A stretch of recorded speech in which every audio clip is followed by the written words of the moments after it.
This video is one that I do not want to make, rather it's one I feel I have to make, and it's regarding the shooting which occurred last week already at Bondi Beach in Sydney, Australia, which left 15 people murdered and 40 plus injured, which was carried out by a father-son duo who I will not name, and no matter what their motivations were, we can all agree it was pure hatred, horror, terror, and should not have ever occurred in the first place. Yeah, thank you. How many? The famous Bondi Beach, the setting for a celebration of one of the most important days in the Jewish calendar. The festivities, the joy, suddenly silenced by screams and the shattering of gunfire. People diving for cover, others lay dead.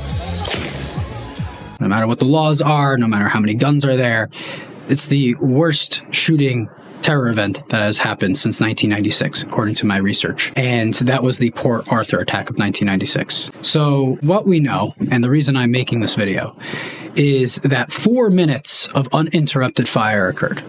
97 shots in total were fired.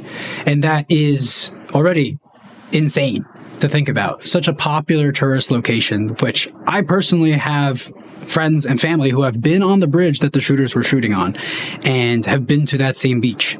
And personally, I don't know anyone affected by the actual shooting, which I'm grateful for, but at the same time, it should never have happened. And there's plenty of families that do know those affected, obviously. And that is an insane amount of response time from the police to just, oh, let's just take our time. And there's also footage of police arriving on scene, not knowing what to do, not being prepared for such a situation. And while it's great that there are police, and they did arrive at the 5-minute mark, and they were able to eventually put the shooter down, it took way too long. And the citizens that were there on the beach were unable to defend themselves. And even if they wanted to defend themselves, it's not like they live in the US where you can easily carry a gun, you can easily own firearms, you can easily be able to store guns even in your vehicle. But in this situation, you're not able to do that. You are restricted by the government and you cannot actually defend yourself. Back when the shooting of 1996 did occur, there were immediately restrictions put on the books in the laws that restricted gun ownership, and you cannot own a gun, as far as my understanding in Australia, for self-defense. You can only have it for sporting purposes, which is how the shooters were able to have their gun in the first place and commit this attack. So the laws, which were supposed to protect people, ended up harming them. And now the government is most likely, just based on previous evidence, going to then go ahead and put harsher gun laws on citizens in Australia, not trying to give citizens the ability to defend themselves, rather to take it away even more from those that already have the firearms.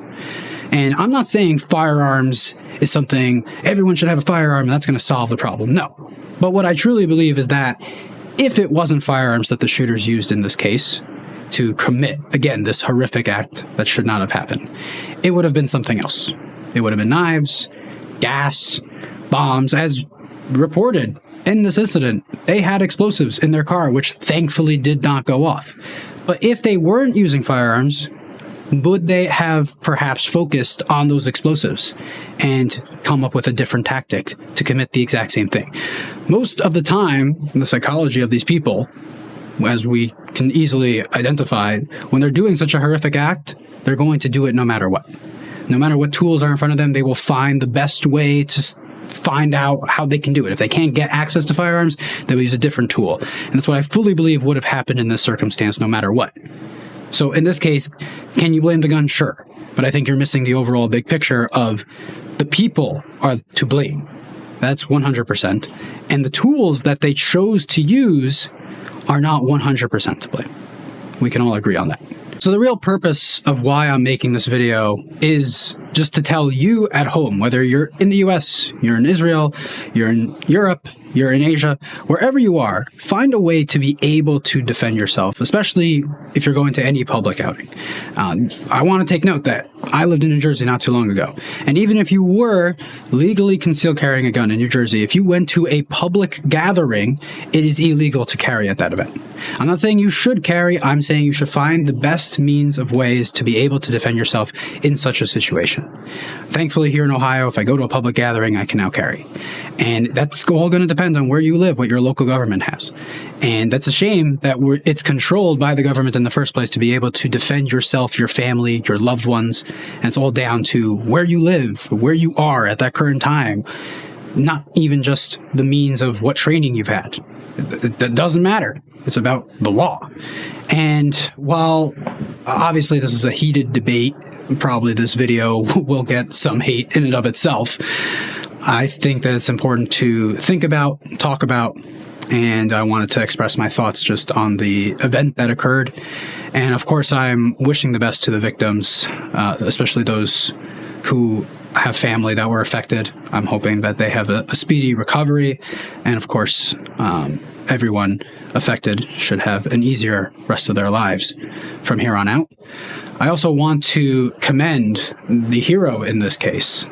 His name is al-Ahmed, who is a 43-year-old, saw an opportunity to stop one of the shooters and heroically ran up, disarmed the shooter, and did not shoot him.